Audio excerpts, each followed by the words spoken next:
Good evening. I am Christopher Balzano, and welcome to Tripping on Legends. We are working tonight on episode 73 Dark Men, Dark Bunkers. If you are listening to me on Midnight FM at midnight.fm, welcome. I'm absolutely loving having this new audience. I'm hoping that you guys even can get involved in what we're doing tonight and show a little bit of what you've got going on, so that we can see if if you're experiencing the same kind of thing other people are experiencing. I am also on IGTV. Hello to my IGTV audience. It's good to see you guys, as well as my Facebook Live, which of course is the that I get doing it for you guys. So if you are catching me on midnight.fm and you're kind of like, well, who is this guy? What is he doing? I would love for you guys to go back into the archives and check out some of the other episodes that we have. I have over 100 episodes. We've been all across the beautiful Sunshine State of Florida. So if you're interested in that kind of thing, you can get the podcast on anywhere you get your favorite podcasts, iTunes and Stitcher and all those other great places, Apple Play. We're pretty much on them all. And like I said, we have we have over 100 episodes. I know it might be deceiving because you're listening to episode 73, but we have a whole bunch of other episodes that have to do with topics that we used to cover, interviews, a few interviews thrown in there. I'm going to have to move this over a little bit because it's in my way. It's a really interesting time. I am actually drinking coffee tonight from my lovely Robert cup, Robert the Doll cup. You might say that's absolutely insane to be drinking coffee at 9 o'clock, but I started teaching today. Today was the first day of, well, at least teachers being in school, so it was kind of a crazy situation. And I was up pretty late last night, because it's an insane world that we live in.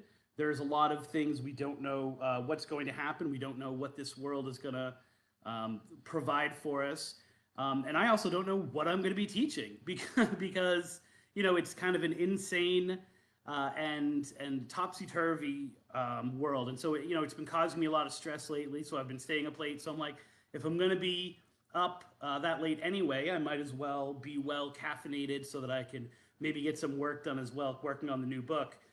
Speaking of which, the first book, my first Florida book, is out. I know people on IG guys are seeing it backwards, so I'll tell you what it actually says.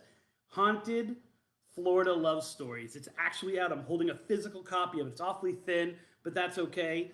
And it is, for those who are new to the show, and for those of you who don't really haven't been following the journey of this, they are all ghost stories or ghostly legends. They're mostly ghostly legends with a few firsthand experiences thrown in.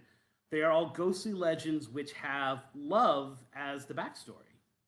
And it's this kind of, it's this natural theme that came out. And I got to the point, and I think we talked a little bit about this last week. The first 2 years of Tripping on Legends was really hashtag haunted love. Not intentionally, we just were going out and we were seeing all of these things. And we were seeing all of these different stories, and they all seem to be connected to haunted love. So this book is really a tribute to those first 2 years. A lot of the stories in there every story that's in there, we at Tripping on Legends were at.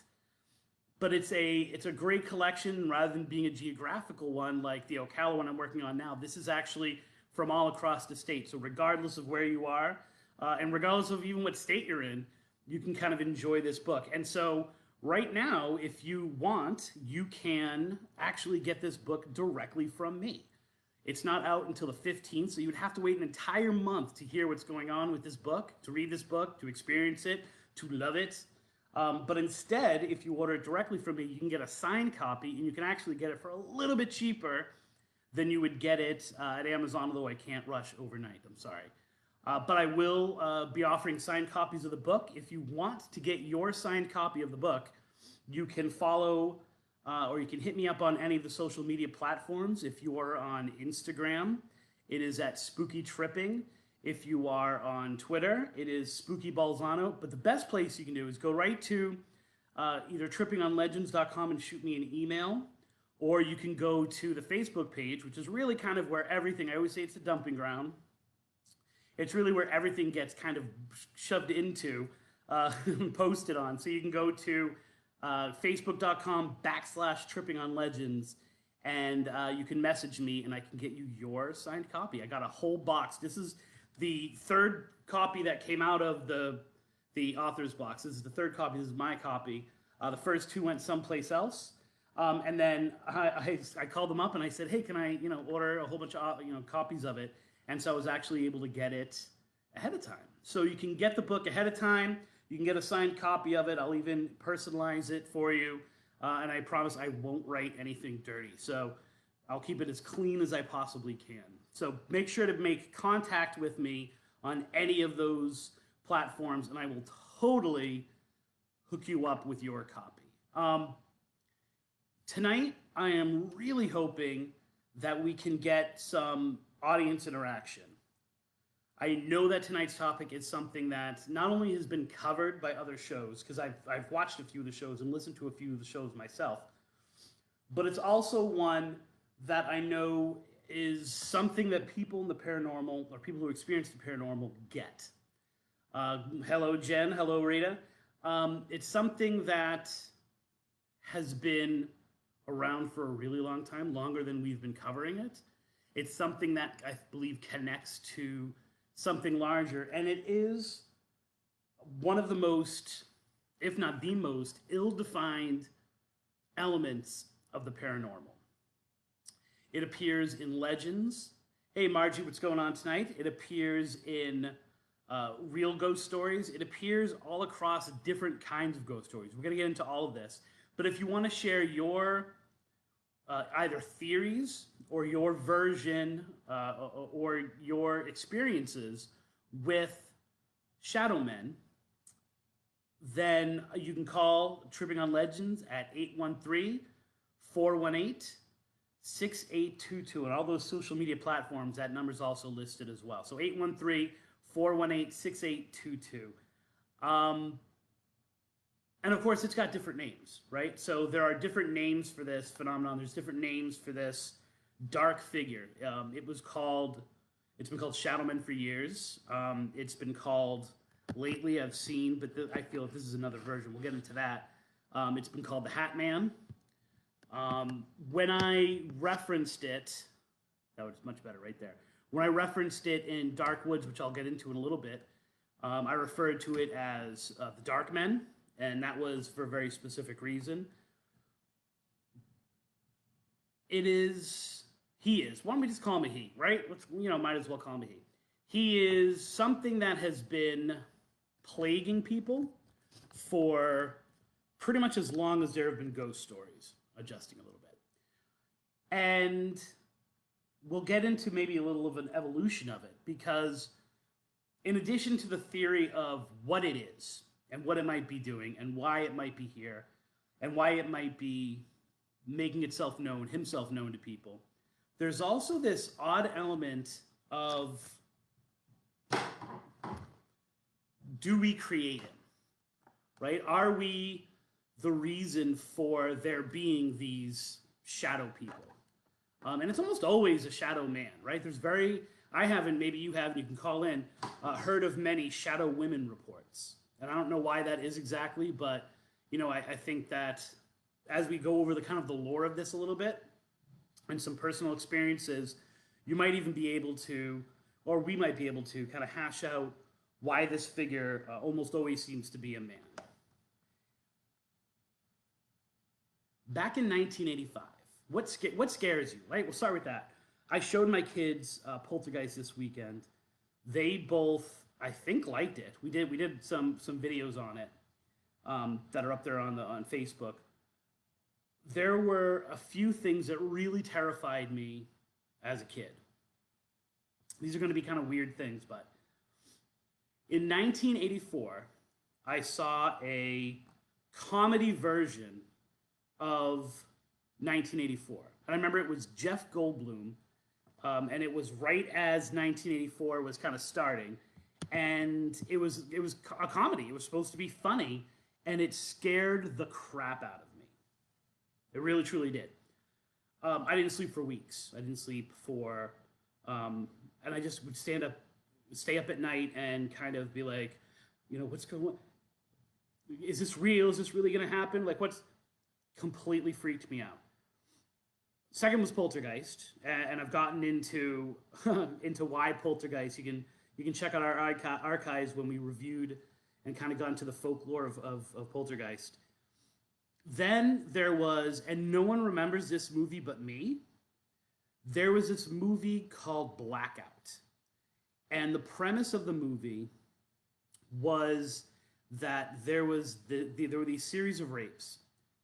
And it was always with a guy who was in an all black, like we know it now as, maybe like a sadomasochism suit. And with a little zipper, like all leather with the zipper mouth thing. And he disappeared. And he disappeared the same time that a man annihilated his whole family, killed his whole family on one of their birthdays, and positioned them like around still in their party hats. And there's a car accident, and a man basically essentially loses his face, loses his memory, and years later these killings or these rapes start happening again, and an almost identical family is created. I seem to be the only person who remembers this. I don't know why, but it was for weeks. Once again, weeks. It terrified me. Then there was an episode of Twilight Zone, and I love the Twilight Zone, and we could debate for hours which are the best ones. And I am I guess I'm a rare bird in a way, because I feel the 80s version of the Twilight Zone was the best. And I know that's not where some of the classic episodes come from. It's almost as if your Twilight Zone, the first Twilight Zone you get is your Twilight Zone, is the one that you love. I remember being so entertained, so engaged, often scared, watching that show, even more than the old ones. And now I've gone back, I understand the beauty of the old ones, I understand why they're amazing, and I watch them probably more than I watch the 80s version because it's on more. In November of 1985, they had an episode called The Shadow Man. And if you have never seen it, I'll summarize it a little bit. There's this nerdy kid at school, played by this kid who, was always playing nerds. That was kind of his official role in the 80s, was to play the nerd of certain movies and TV shows.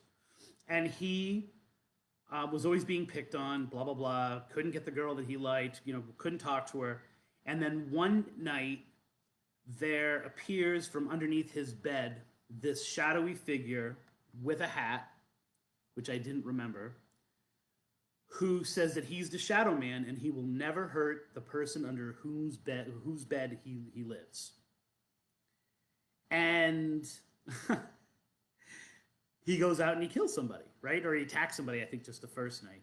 And this kid starts to realize that the figure that's underneath his bed, Amazing Stories was also ridiculously good. I remember those kind of like with each other. Over the course of the episode, he basically becomes the hero of the town because he's the only one to be able to go outside. So everyone thinks he's like, oh my, I can't believe he does it, because he knows he can't get hurt. And then at the end, there's kind of a final confrontation. The bullies are all like, oh no, and they're running away, and the girl he likes runs away, and he won't do anything. I'm going to spoil the episode if you've never seen it. And the shadow man essentially attacks him, right, and is killing him. And he's like, you weren't supposed to hurt me, you weren't supposed to hurt me. And he says, I am the Shadow Man, and I live under someone else's bed. And of course, then he kills the kid, and scene. And I was horrified by that episode. And I was horrified by the idea of not only this dark figure, not only this shadow person, and he's more solid, I guess, in that version of it, but the idea that he was actively going out to hurt people. Ghosts, right? If they want to amp things up, if they want to make them fancy, if they want to make them fantastical, then they become something that goes out and attacks people. They become something that, you know, can possess you and all these things. But essentially, ghosts don't do that, right? Ghosts don't harm us. They freak us out because they're not supposed to be there, not because of what they actually do, most times.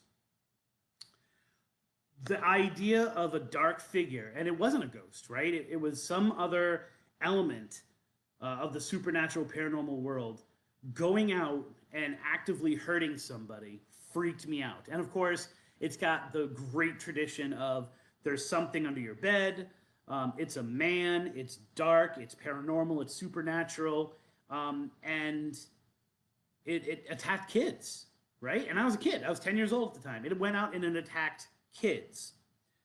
A few years ago, I was watching. Became obsessed with Slender Man. It's actually what brought me back into the paranormal because I was listening to this radio interview that talked about Slender Man having the highest impact between girls between the ages of 10 and 12. And the person who was speaking on this said, I'm not sure of why this is, but, and then he gave the demographic.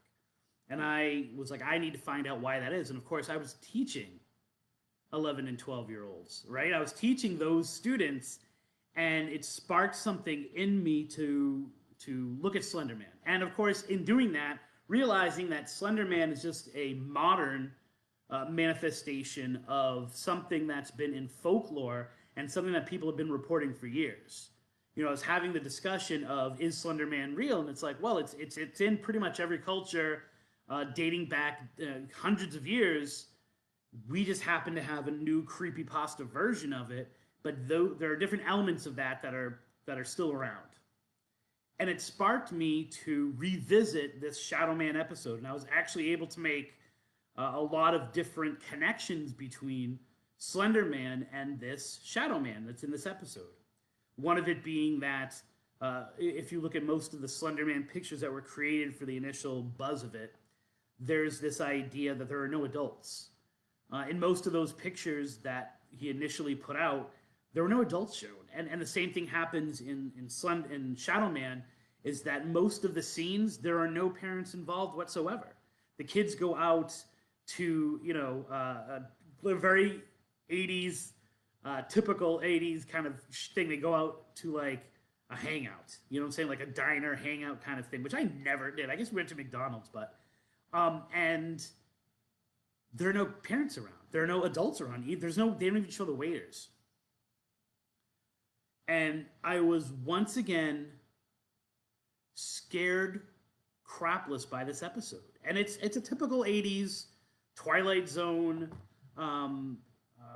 presentation, right? It's grainy.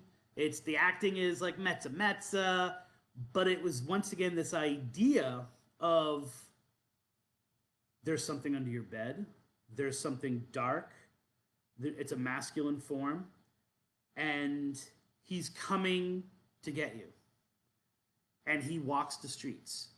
And he walks among the rows of the adolescent world, not the adult world. And here's what frightened me most, watching it now as an adult. It's that last line. Too. The first one I had, or the first kind of encounter or connection I've had, I've seen 4 of these in my lifetime. The connection that I had to it before then was as a storyteller, right? So I used to teach, in celebration of me going back today, I used to teach, my first job was in a juvenile detention facility. And this was a step-down program in Braintree, Massachusetts. So these were essentially kids who had they've served their time in what's known as a secure location. In other words, a jail. where the rooms are locked every night and things like that. And they had moved on, and they had to complete my program to go back into the real world, essentially. And many of them had gone through Taunton Secure. That's what they called it, right? We who study the Bridgewater Triangle know it as Taunton State. Taunton State was a mental health facility, to put it nicely, that over the years became a few different things. And then ultimately, part of it became a juvenile detention facility. So we're talking about a location that is in the Bridgewater Triangle, a location that is notoriously haunted, in addition to the many ghosts that are seen there that I've gotten over the years. There are, of course, the rumors of satanic rituals happening in the basement and people actually having time slips where they experience those rituals of like days gone by when the staff used to bring kids down there. It started with patients and then students later on. And people have actually had time slips. I covered this in Ghosts of the Bridgewater Triangle. But here was the thing that students told me. And I worked there for 5 years. And when I say I work in a juvenile detention facility, when I tell my students that now, they go, "Oh, you mean like Success Academy?" Or, that's what they call here, when you get thrown out of school for doing something stupid. I'm like, no. These kids were drug dealers. They were rapists. They were, I had a few people who actually committed murder over my time teaching them. These were hardcore kids. These were not, they got too many detentions and got thrown out of school. These were hardcore kids. Over the course of 5 years, I had literally dozens of them share the same experience with me. So you can talk about this idea of like a mentality or passing down a story and it becoming like its own thing or whatever. These are kids who didn't know each other, who reported a dark figure who would come to them almost nightly and stand in the corner of the room, staring at them. Now, I know the first reaction might be, "Oh, you're talking about like night terrors or old hag syndrome." Kids weren't asleep yet. This figure would often be above the ground. It would be like levitated, and there was no face, no features, no hat, but it would just stare at them. They could tell that it was looking, and it was defined to them as masculine. Never a female one. Like I said, I've never gotten a report or seen a female one myself. And these kids who had had a pretty hard life, who were pretty hardened kids, were scared crapless. They would hate to go to sleep. Now the funny thing was that they had almost like a solitary there, and the kids who this happened to would sometimes intentionally do things wrong to get thrown into solitary because this figure never appeared like in the solitary section. And they were frightened. And they told me that it would happen almost nightly. Now, the weird thing is, or not the weird thing, but it's which kid did it pick? Why were these kids chosen? There's no data I could correlate to say like why these kids were picked, or even if it was the same kid every single night, all night, because they would talk about it, at least with like their peers that they would share with, and other people were having the same experience as well. And that was my first exposure to this whole concept of there being these dark figures who seem to watch, right? These shadow men, more than anything, any other element of the paranormal, seem to watch. And I wonder whether that is because we are conditioned. We have this kind of almost belief that there is this mythology behind dark figures in the paranormal who feed off of what might be fear or intimidation or sadness, sorrow. Jackie Barrett told me a great story once about a person who is having all these, once again, all these different paranormal experiences. Um, and she was asked to come in and get rid of the ghost or to see what was going on. The guy thought it was more of a demon, right? And that's one of the theories, that these things are demons. And when she went down into the basement, she found two spirits. She found the spirit of a little boy, and then she found this dark spirit who was feeding off of it. The twist in the story is that when she was able to set the boy free, when she was able to kind of dissipate this shadow man, she described the boy to the man who owned the house, and he kind of gave her, like, he's like, did it look like this? And she's like, yeah. And he's like, that's me. Whoa, twist of the story. What it actually was happening was he had a repressed memory of his parents locking him in the dark, in the basement. And he thought that there was this little person down there helping him out, right? And actually, it's a very convoluted story, I guess. Actually, and you really need to believe in this kind of thing. The shadow man that was down there, this dark thing that was feeding it,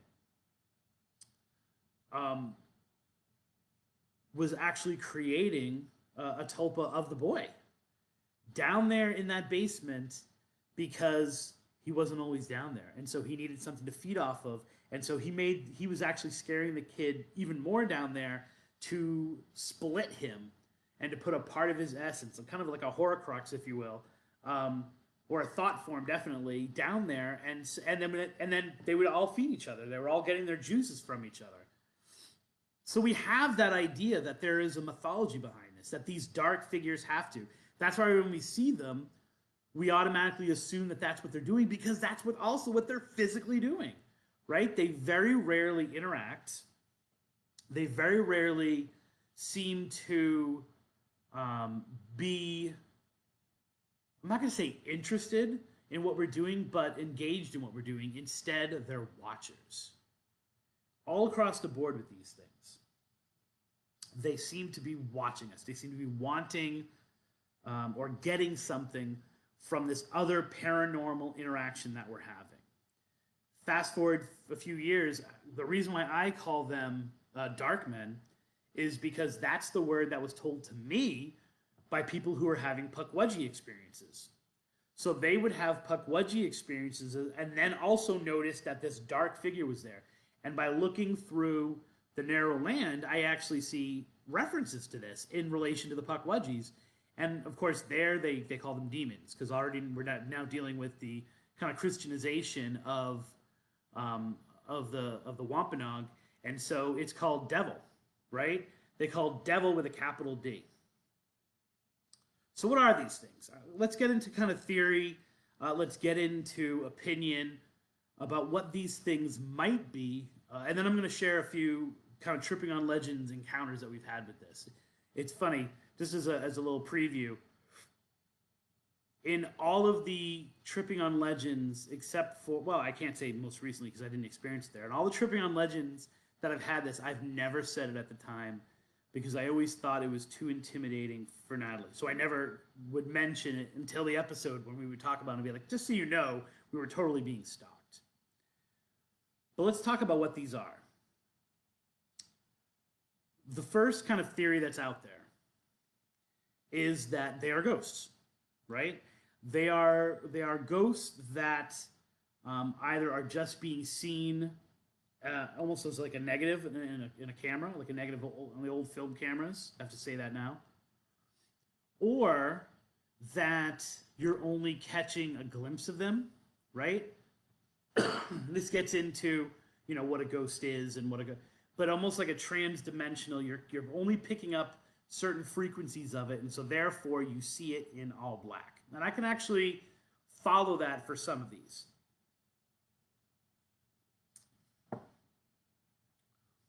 But also, and of course, you can't have this kind of thing. So it's funny because you can listen to an intelligent, science-based person talk about the paranormal, And almost always when they're discussing these, they then say something like they've done something wrong. Or in life they were evil, so now they are this darkness. I would love to hear people's real opinion on that. Whether they feel that these shadow men are the ghosts of bad people, people who have done bad stuff, and therefore when they project themselves as darkness. Kind of an interesting theory, although once again, it's one of those things where, you know, I don't think, I think we're consumed by that. And of course, in the movie Ghost, right, the bad spirits are they're seeing the shadows, those crazy, like, wispy shadow things. The other kind of prevailing thought is that they are demons. Or what we're comfortable calling demons. So that these shadow men are, once again, that whole feeding concept, but that they are living off of the negative energy. I've got a call coming in. We're going to see if we're actually going to have someone who's going to share their experience here. So, Sophie, how are you tonight? I'm doing all right. How are you, Chris? Excellent, excellent. Are you willing to share a theory or your own Shadow Man story? Actually, I was going to ask a question and share. Can I do that quickly? Of course, go ahead. Take your time. I've got nothing to say tonight, so you can do whatever you want. Okay, with the Hat Man thing, because the whole Heidi Hollis, blah, blah, yah, yah, you already know about it. I kind of got into it because I saw something similar when I was a kid, but I never kind of put the two together. Okay. But when I got older and got into the paranormal, years later, I saw something that was very similar in facial, the look in its face. Okay. But much larger, much older, and much, much creepier. And you actually saw facial features? Yes. Which is unusual in most of these cases, right? Yes, and it told me that it was a watcher. Okay. And I've seen 4 of them, and I was told by the 4th one, which I saw on Anastasia Island a year ago, which I can't tell you where on live, okay, but I can tell you where later. But it let me know that there's several more, and I'm at least going to see 2 to 1 more. You're personally going to see 2, or you're personally going to see 2 more. Yes. Okay. And I've never been on a hunt and been so freaked out in my life over something that wasn't. I thought I was going to be surrounded by ghosts, and this was an interdimensional type. I can't explain it. It's like a godlike being. Okay. Let's say. Something that, have you ever walked down a dark hallway and felt like something was legitimately going to grab you with a giant hand and like squish you? I think I have felt that in the woods, and I've felt that in locations. This place, oh my gosh. Well, why don't you tell people who you are, because they're not close like you and I are. So make sure you tell people who you are. I'm sorry, Chris.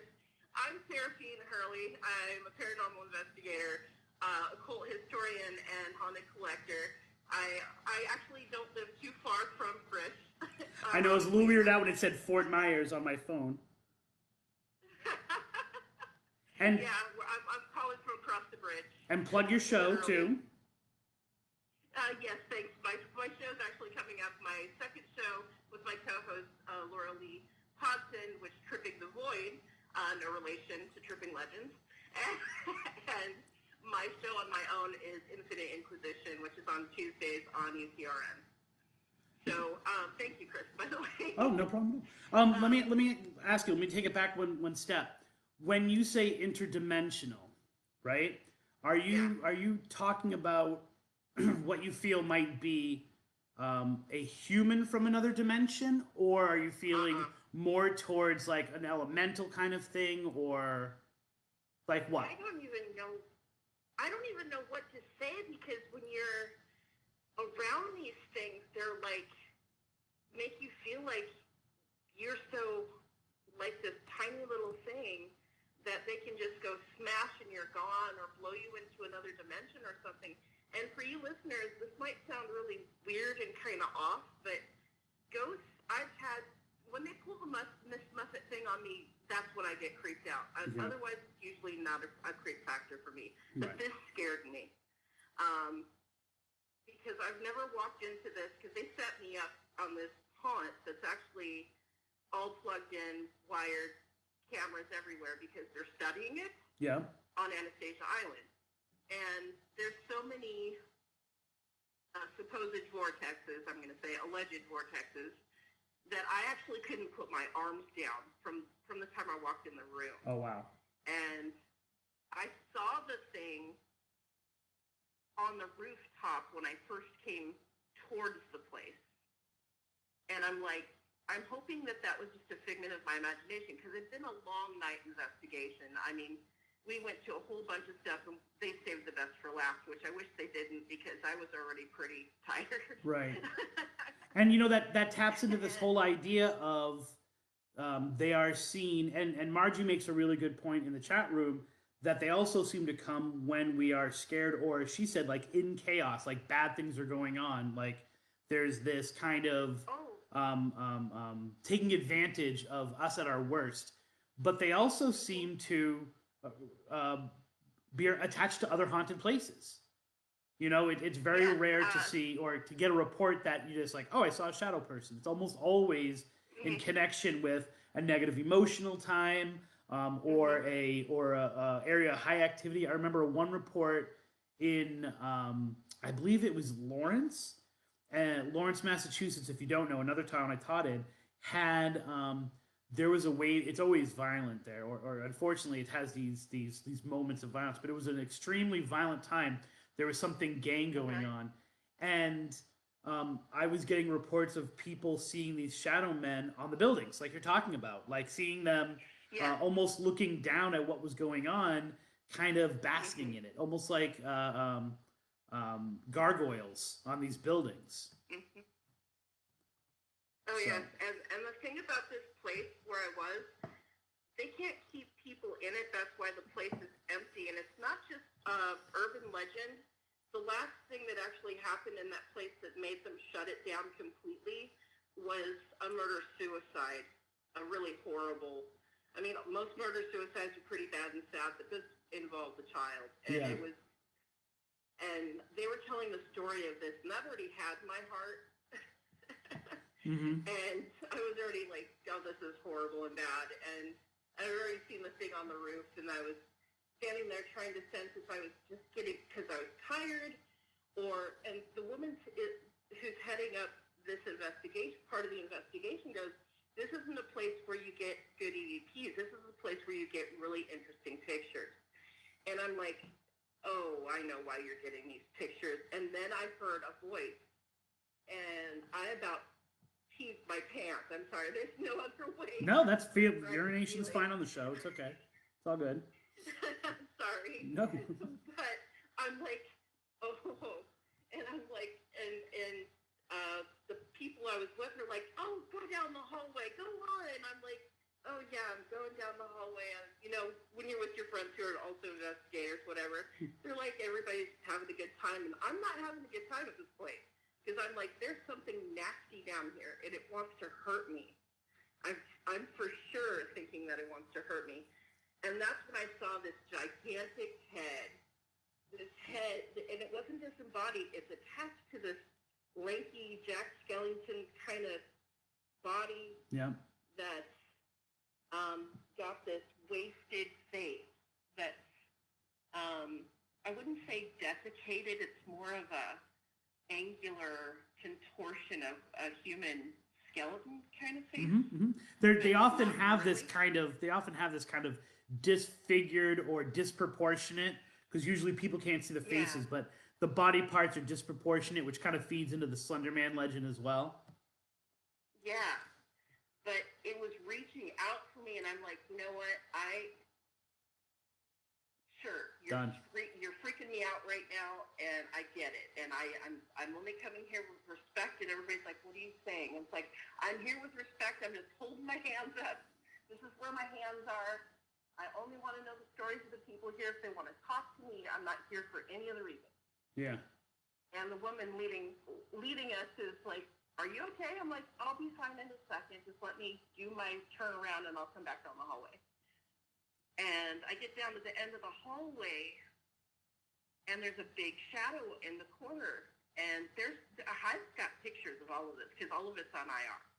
And I'm like, I just can't explain it for the life of me. But it's like the figure doesn't fit in the room, and I can't wrap my head around why this figure is in the room, but it doesn't fit in the room.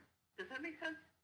A little bit. Try to, because what I'm seeing is I'm seeing some kind of Willy Wonka, kind of expanding thing. Like it enters and then it kind of just like fills the entire thing or something like that. Is that what you're talking about? And I'm completely oppressed by it. That's it. Once again, like this is probably, so we're gonna have to make it the own classification up for yours, because this is probably the most intense and interactive shadow person story that I've heard, because you are having an actual response to it, and it's doing things. It seems to be very active. Normally just hang around. They seem to be like waiting, for like a free lunch or something like that. But yours is much like, more, yeah, like, and yours is like actively like, you know what? I am the angel of death, and I'm coming to get you all.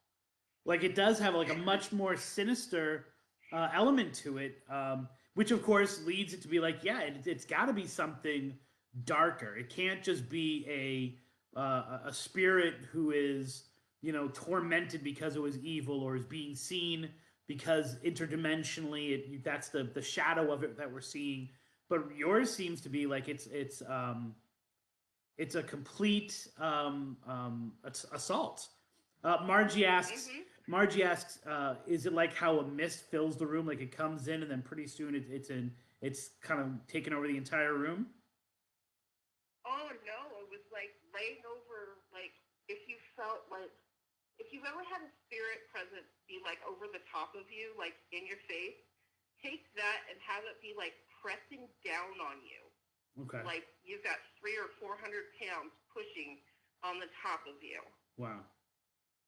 Right. Like, So I've never had that intense of an experience. It's never been I've never been overwhelmed. Like I could breathe. Yeah. And it was letting me know that, this is what's going to happen. I was seeing stuff and all kinds of, it was just overwhelming, and I started to cry, and Jennifer comes running over, and she's like, "Sarah, you're going to be okay." I'm like, "I'm fine. Just give me a second." And I'm like, "Don't come in here." And this is the same one. This is the same one that then told you that you would be seeing other ones? No, this is a different one. Oh, this is a different one. Okay. This is a different one. This is actually the third one. Okay. So, and the thing is that they know each other, and they know that you've seen the other ones. So I'm waiting to know. One of the stories that I'm gonna get into is a legend, or I should say, a story that I came across in the Ocala Forest, that I've now gotten 4 different kind of emails about this, and they're 2 very different shadow men, but they've been seen there. And the thing is like, are these things working with each other? Are they just happen to both be drawn to the same place for their own reasons? That kind of idea. So you're saying that your idea, your belief, or maybe even what you've been told, is that these things they're kind of like their own little army, like their own little kind of like not to once again use a demonic word, but their own little legion. Yeah, it's like, from what I understand so far, the story so far in my microcosm is that they know each other, and they're older than we can understand. Older than we can understand. But they're watchers. So why wear hats? Or and once again, it's kind of like saying, what's the difference between a ghost and this? And like, all right. Did you also have a question for me? Because I got to move on, because I'm running low on my. No, I don't want to take up your time. I'll let you go into your time. But thank you so much for letting me spout my nonsense. Oh, no problem. No problem. And even if the rest of your show. Even if you want to call back afterwards, once we get off midnight.fm, feel free, because I have a feeling this conversation is going to be lasting past past the 10 o'clock time there, so yeah. feel This free. could be an entire month of shows. Okay, so on our next episode, you're coming in to sit at the kitchen table here with me. So plug your show one more time before you leave. All right, Tripping the Void is on at 10 o'clock Eastern Standard Time on EPRN's talkradio.com with Laura Lee and myself, and Infinite Inquisition show on Tuesdays at 3 p.m. Central Time, 4 p.m. Eastern on EPRN Talk Radio. And whenever those... out. And whenever, thank you very much. I really appreciate you calling up. Thank you, Chris. All right, have a good night. Bye-bye. And I try to share her stuff as much as I possibly can when it comes across my feed at the Facebook page, which is facebook.com/Tripping on Legends. I have about 5 minutes left. Facebook Live, we can take a little bit more time, especially because we got disconnected, to talk about this, because we've only touched the surface of this. But I wanted to tie this into, I guess you could say it was almost like a mini legend trip. I didn't know what to expect. But there are these bunkers that are out in the Ocala Forest. And I was told that the majority of these bunkers are in association with the bombing raids that happen in the forest. So this forest has been used essentially, usually most of the time, it's not live ammo, and they're using it for target practice, but there have also been chemical weapons that have been dropped, tested there, and things like that. This is not that bunker. This, when I came upon, and I put some of the pictures up, and I'll put some more up, this is a rectangle that's got to be about 7 feet high and about maybe 10 feet long. And several different people had emailed me about this. Oh, there's this really creepy bunker out there. When you get to the top of it, there is a ladder down, and then it goes below the ground. And if you know Florida, you know things don't go below the ground in Florida. So it's got that added, like, what the hell is this? And I'm trying to figure out what exactly these were used for, and I can't find it. I can find that the bunkers, the other bunkers for the bombing raids and for patrols and things like that are out there. I can't find these ones that go underground. And if you know anything about, if you've read Dark Woods, you know about the Freetown State Forest, the feeling of it, because there are kind of childish things down there, the feeling of it was very much like what you got at the Hidden Bunker, which was entirely underground, which was under this blue canvas, this tarp, which was then covered in leaves, and they found all these little kids' clothes, and they found these little chairs and ritual knives down there. This reminded me of that. Now, unfortunately, I was much too fat to actually climb up to the top of it and go inside myself. And I was out there with Deanna, and I was able to boost her up, but I couldn't get to the top, so I couldn't go in. And there was no way I was sending her down into the bunker. She did get some pictures and video. And actually, I think we recorded a very weird sound that definitely has an EVP. Okay, so Margie asks, could it possibly be someone hiding their moonshine? This is a professionally made, and it's almost entirely above ground, so it's not hidden at all. We found it. It's actually I was able to find it via geocaching, because it's a geocaching spot for people to check out. So it's not like as if you're really hiding anything. It's an obvious thing if you know where to look, and it's not that far off the road. But this kind of stuff happens. Hashtag follow the signs, right? After I get these 2 reports, I then get 2 other reports of shadow men hanging around that same area. One of the shadow men is almost like a plasma form. He doesn't have very strong, defined features. It's almost as if like it's a plasma shadow, a plasma mist that this person has seen several different times on this near this bunker. And the other one is a a Hat Man. Now, here's the deal with the Hat Man. In addition to being seen in the road, there is he was seen on the top. And I'm going to tell you this story very quickly before we actually go off on two of our platforms. Person was driving down that road. There's nothing. It's the middle of nowhere. And they see in their headlights this tall, dark figure with no features wearing a hat and a coat. And that's the report that I'm getting. I've got at least 4 different reports in the Ocala Forest or right around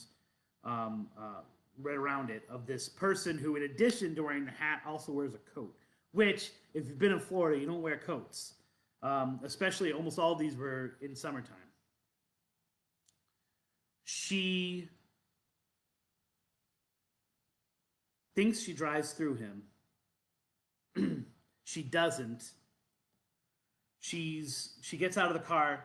She's trying to follow, and she hears what sounds like moaning. So she thinks she's hit the person. She goes into, because it's maybe like less than 100 yards into the woods. She's following this moan in there, trying to see if she's, someone she's hurt. And she sees the same dark figure, no features whatsoever, with her flashlight, sitting crisscross applesauce on the top of this bunker. That is it.